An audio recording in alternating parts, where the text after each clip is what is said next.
Anti-immigration riots and protests have swept across Britain in recent weeks. The Britain I grew up in was the most peaceful, the most gentle, homogenous society that has ever existed. That has been destroyed. Opinion polls show immigration is the number one issue of concern to the British public. Do you think there should be more immigration or less? Less. You should stop it. And not putting all these people into hotels when we've got our own people struggling, living on the streets is absolutely disgraceful. I've been homeless for a lot of years now. How you get treated as a British citizen, you know, someone in need. I've been in there crying, and I'd openly admitted, you know, that. And I have, pleading for help. You're not a priority. My name is Stephen Edgington and I'm a GB News reporter. In this documentary for GB News, I want to find out how Britain became a nation of immigrants. Are you proud to be British? Yeah, I'm ever so proud because I lived like half of my life here, and my children, they got free education, the medical bills. Are you proud to be British? Used to be. And why so many are furious with what their country has become. I mean, there are communities in England that basically don't look like England anymore, and I think that's where the loss of the familiar for many people becomes so existential. I visited two places at the heart of the immigration debate: Great Yarmouth, a town which voted for a Reform Party MP, and Leicester, one of Britain's most diverse cities, which itself voted for an independent Muslim Member of Parliament. I began in Great Yarmouth, a place with 1,000 years of history. Just a few decades ago, it was a booming seaside hotspot. Now, it is one of the poorest in the country. I ventured to a local pub to speak with Great Yarmouth's new MP, Rupert Lowe. How has immigration changed Great Yarmouth? I think a lot of the seaside towns have found that whether you call them economic migrants, asylum seekers, whatever you call them, a lot of these people have been settled in holiday towns for several reasons. First, you've got accommodation which is often empty for half the year, and therefore it's readily available. And secondly, it's often properties quite cheap here. So I think, again, these people have been settled here, and it has damaged and changed the way in which people feel about their area, and I think people here are genuinely concerned. There are those who say that immigration has been good for Britain, diversity, the food is better, makes us a more interesting place. What do you think about that? Well, I'm not interested in that. I think at the end of the day, what we're seeing, and as you probably know, GDP per capita is actually lower than it was. If you target immigration carefully, you end up with GDP per capita going up because you're actually augmenting and improving what the structures that you've got. But no, as I said to you, I think we don't know who these people are who are coming in now. A lot of them come in illegally. I think we find it easier to just give them citizenship rather than challenging them and sending them back to where they should be going. As I say, a lot of them are young men. A lot of them have a different religion to the religion that we have here. We don't know what their objectives are because we're not screening them properly, and I think that's extremely dangerous. Now, I have nothing against them. That's you know, if they come here and we're weak enough to allow them to stay, that's in a way our problem, because we should have a government that manages our borders properly and looks after the interests of the British people above all else. There have been accusations against Reform that it is a racist party. Candidates have been accused of racism.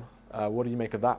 Well, that's rubbish, patently rubbish. And you know, I've always said that it is not racist to have a concern about untargeted, unplanned, mass legal and illegal immigration. It's not racist to have that view.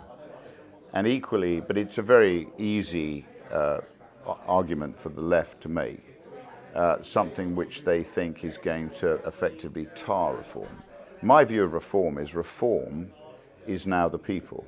The reform is the last hope that the British people have got of getting back what they used to have, which is, I think, a country which has the most able people, the most decent people, the most civilized people. And effectively, what we've got to do is try and take back what we rightly should have, which is our own country, our own culture, and put the British people at the top of the agenda. How can we effectively influence the world with our decency, our libertarianism, and our sort of respect for life if we weaken ourselves to the extent that we cease to have any political, economic, or indeed military influence anywhere, which is ultimately what will happen if we go on the course we're going at the moment. To gain local perspectives on immigration, I went to the High Street. Do you think immigration's been good for Great Yarmouth? No. I don't live here. We've got a caravan near here. But I tell you what, I hate coming here now. And they're holding their hand out. They want money all the time. They come and ask you for money. I haven't got money to give away. You can see I'm an old pensioner. Why would they ask an old pensioner for money? Eh? Do you give them money? Do you feel safe when you come here? No. No, because there's a lot of drug addicts and drunks as well. Do you feel you're living in the same country as you grew up in? Oh, good God, no. No. I come from Camden Town in London and that. And even that's a League of Nations now. How do you think immigration has changed Great Yarmouth? I think it's changed it a lot because a lot of people are not coming, locals are not coming to Yarmouth because of it, because there's just too many of them. Do you think it's made it worse? Yes, I do. How do you think immigration has changed Great Yarmouth? It's destroying it. It's you see, people don't want to come on holiday no more. The shops are all shutting. Up here, we got vape shops, barber shops, hairdressing shops, East European shops. It's just destroying the town. This town needs money. Instead of giving money to Ukraine, you want to give it to us. We could do with that money. What do you think of reform winning here? It was just, it was obvious it was going to happen. The whole town, everyone in this town agrees with that something needs to be done. The town's dying. And they're just using it as a dumping ground. Do you think there should be more immigration or less? Less. They should stop it. How do you think immigration has changed Britain? I think it's devalued us. All these services. I think it's put a terrible strain on us. It's certainly not the same place it was even 20 years ago. We become second-class citizens in our own country, and I can have many sympathies with what goes on with people abroad, but what is genuine people... We've done it ourselves to go live in other places. Genuine immigration, that's fine, because people have some horrendous times, and they do. And genuine immigration, but not just coming and being able to stay without being legal. No, definitely not. No. Definitely not putting all these people into hotels when we've got our own people struggling, living on the streets. It's absolutely disgraceful. Since 2018, more than 130,000 illegal migrants have crossed the English Channel in small boats. In response, the government housed many of them in hotels, including some luxury hotels. I caught up with Lee, a local man who became homeless in 2018, when the small boats crisis began. I've been homeless for a lot of years now. It's a hard battle with the local borough council, let's say that. An individual, a lady in the council said to me 3 things, and I'll take it to the grave. You're not from a war-torn country, you're not fleeing domestic abuse, you don't have any dependent children, you are not a priority. We know you've got health problems, but that doesn't make you a priority. Now, to say things like that, I just think there's something wrong with society. How you get treated as a British citizen, someone in need. I've been in there crying, and I'd openly admit, that, and I have, pleading for help. You're not a priority. And now you've been homeless for many years, meanwhile migrants are getting put up in hotels. How does that make you feel? That's a good question. It makes me feel angry, let down by society, let down by your borough massively. Great Yarmouth has been forced to host its own migrants in hotels, and others have flocked to the town looking for work. I met with Tina, a local resident, to discuss her experience of migration. How has Great Yarmouth changed in recent years? It's quite frightening actually, because I know people who won't even go into town because they're too frightened, and it's the perception of what's going to happen. I was in town on Tuesday, yesterday, and there was, unfortunately at the moment, Yarmouth is looks like a Silverstone racetrack because there's barriers, and there was a gap that we wanted to get through, and these Eastern Europeans came towards us. I went one side, my sister went the other, and they stood on her toe and they just thought it was hilarious. There was no apologies or anything, and it's not being racist. It's the culture that we're living in at the moment. There are parts of Yarmouth you don't even want to go to, and you certainly wouldn't go in at night time when it's dark. If I was on my own, there is no way I would go into Yarmouth. So you don't think it's racist to say that migrants are causing crime? No, it's not. It's not racist. I have friends who are not English. I've never had a problem with people who aren't English. I like to go on my holidays. I go to their country, and I expect that to abide by their rules. By the same, if they should abide by our rules in this country. But it's not racist. It just means that we're protecting our own heritage and what we believe in. Next, I went to Leicester, a city which has been touted by many as a great success story for multiculturalism. However, 2 years ago, riots erupted in Leicester between Hindu Indians and Muslim Pakistanis over a cricket match between the two countries. Just 41% of people in Leicester identified as white in 2022, which is the lowest percentage of any UK city. Leicester, the city of Leicester, is highly significant. Leicester was always held up as the textbook case of best practice. Leicester was multiculturalism working. Leicester was community cohesion in action. In the early 2000s, everybody pointed to Leicester as a city that got it right. This is where immigration works.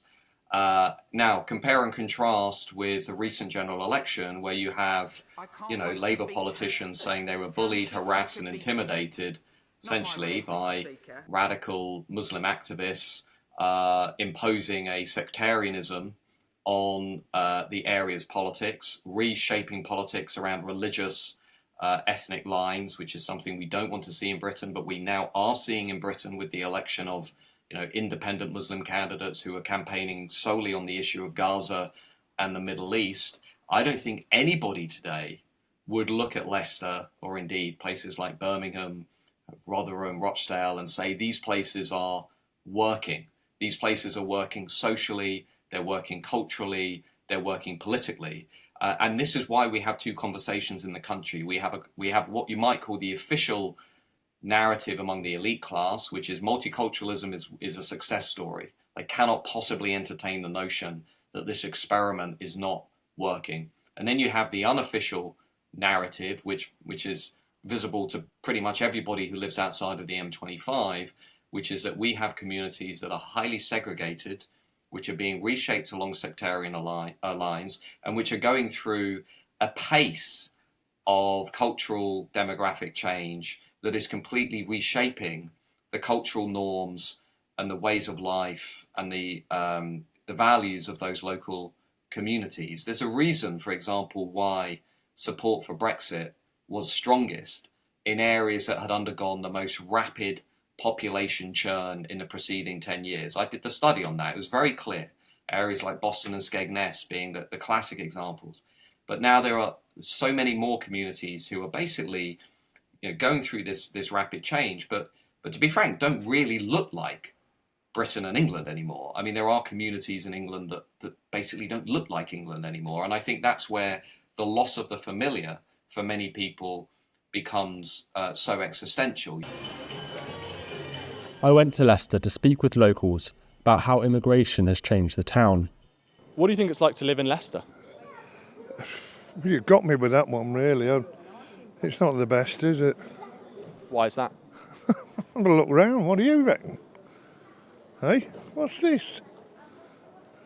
There were some riots here a couple of years ago. I don't know if you remember. What do you make of those race riots? Every few years there's one.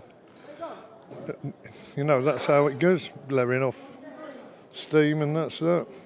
Do you think immigration has made Leicester better or worse? I think it's made it better, but I can't really complain about that because my dad's Mauritian, my mother's French, and I just enjoy the different food they make more than anything else. I mean, to me, it's just it makes it a bit more exciting as far as I'm concerned. How do you think immigration has changed Leicester?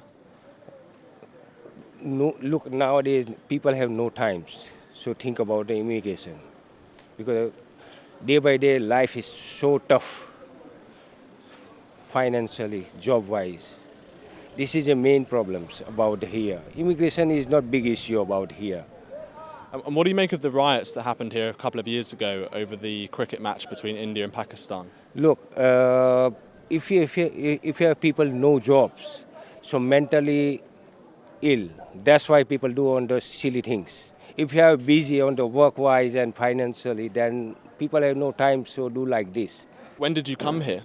It was 28 January, the first year, this year. Yeah. Where did you come from? From Zimbabwe. From Zimbabwe, yeah. Why did you come here? It's because for green pasture, you know, and that you have a better life, I can say. And do you like Britain? Are you sort of proud to be British?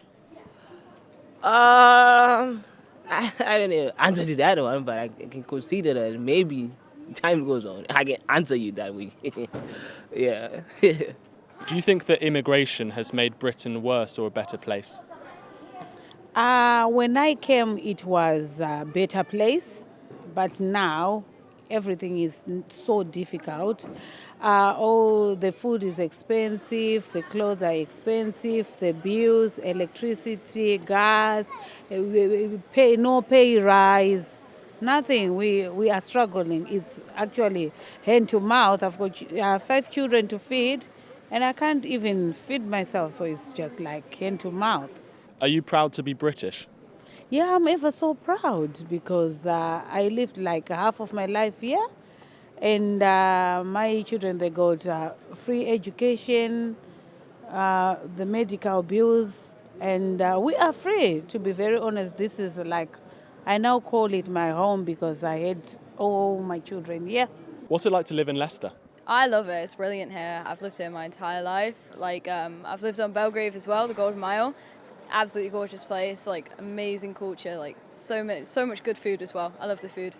It's a very diverse place. It is, yeah. It's absolutely brilliant here. Like, I love all the cultures, like, just all coming together.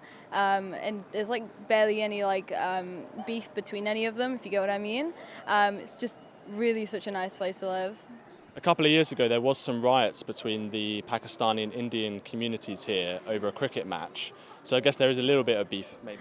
I don't believe, personally, I don't believe it was from the cricket match at all. Like, I genuinely just do believe it was people coming from like outside of Leicester. I'm from Afghanistan. Before 2 years, I came in the UK. Why did you come here? Because I like UK.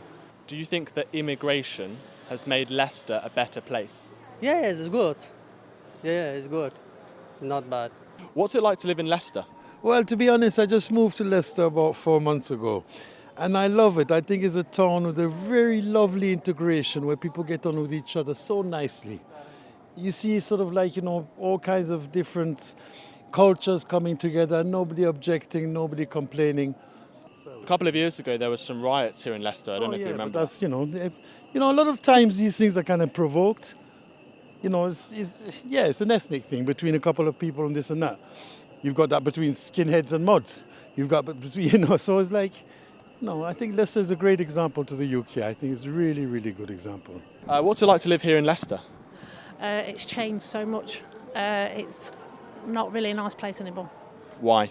Why? Because it's full of drunks, druggies and down and outs are forever begging. You can't walk 10 steps without them, and it smells, basically. Are you proud to be British? Yeah. I just don't like the way it's been overcome by, I know it's nasty to say it, by immigrants, but that's the way I feel. So. What is it like to live in Leicester? Well, it's a multicultural place, so everybody from all over the world centered around Leicester, and people go about their things. And do you think immigration has been good for Leicester? Well, if you look at it, immigration, Leicester has helped lots of displaced people. Even from the time of Idi Amin, you find people moving to Leicester, and they changed Leicester to start with. Migration has transformed Britain from an ethnically homogenous nation to a diverse one. To discuss what Britain was like before its migration experiment, I sat down with the historian David Starkey. The Britain I grew up in was the most peaceful, the most gentle, homogeneous society that has ever existed. Why we did not need identity cards, why there are extraordinarily low levels of crime, such high levels of public trust.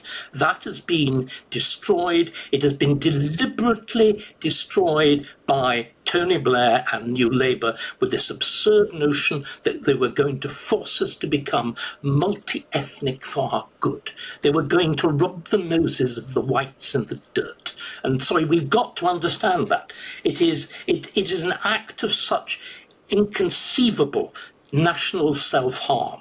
But what is going to happen is increasingly nasty, sporadic ethnic violence. What is going to happen is increasing political distrust.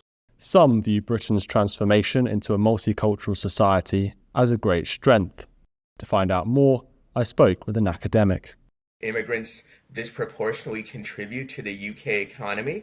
They disproportionately involved in innovation and entrepreneurship, and also in scientific and technical research, which obviously benefits not only immigrants, but also native-born British citizens. In addition, both the British government and private sector economists estimate that immigration is a major net fiscal asset for the British government. That is, that immigrants overwhelmingly pay more into the treasury than they take out. And in an era in Britain and other countries of growing budget deficits and fiscal problems, that's an extremely important consideration. And what about the cultural impact of immigration? Obviously, you can talk about some of the benefits of that, but there are those who feel that their country has totally changed, that their communities seem alien to them. I would say 2 points on this.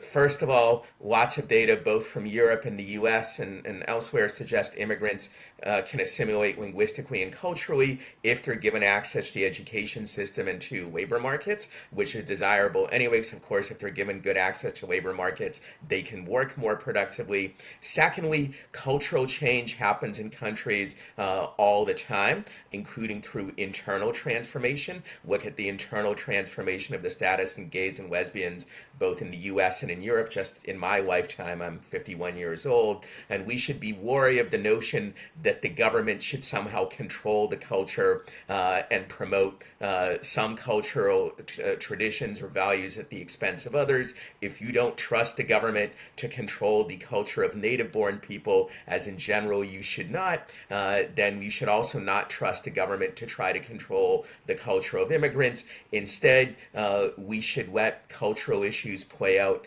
in free markets and civil society. We should let people choose what kinds of communities and norms they prefer. And over time, I think empirical evidence shows that people choose more free, liberal, and economically progressive cultures. Immigration has fundamentally transformed Britain, and with the numbers of immigrants entering the country each year growing rapidly, it will continue to do so. But what is the solution to Britain's migration problem? Unless we hit pause, and I mean freeze all non-essential migration for a long period of time, I think we are going to have some very serious problems in our country, like Sweden, France, Germany, and Italy. Those problems we can already see. Well, we've begun to see them over the last 20 years, and they will become more acute. I'm happy to be a dissenting voice in sort of saying over and over again, this is going to be a very big mistake. We need to hit pause. We need to completely overturn multiculturalism. We need a much more assimilationist model of integration, which essentially says we're not going to tolerate people who don't tolerate our way of life anymore, and establish a boundary around that and a framework that delivers on that in a much more serious way. England, a nation with 1,000 years of history, is being fundamentally uprooted into a new multicultural society. The issue of migration will never go away, despite what some politicians desire, and perhaps will forever cause tensions. It will continue to dominate politics, whether through Nigel Farage's Reform Party or through issues like Gaza. Once white British-dominated cities will increasingly become ethnically diverse, and those new communities will change what it means to be British. The nation that Britain was for hundreds of years before its migration experiment began will never be the same again.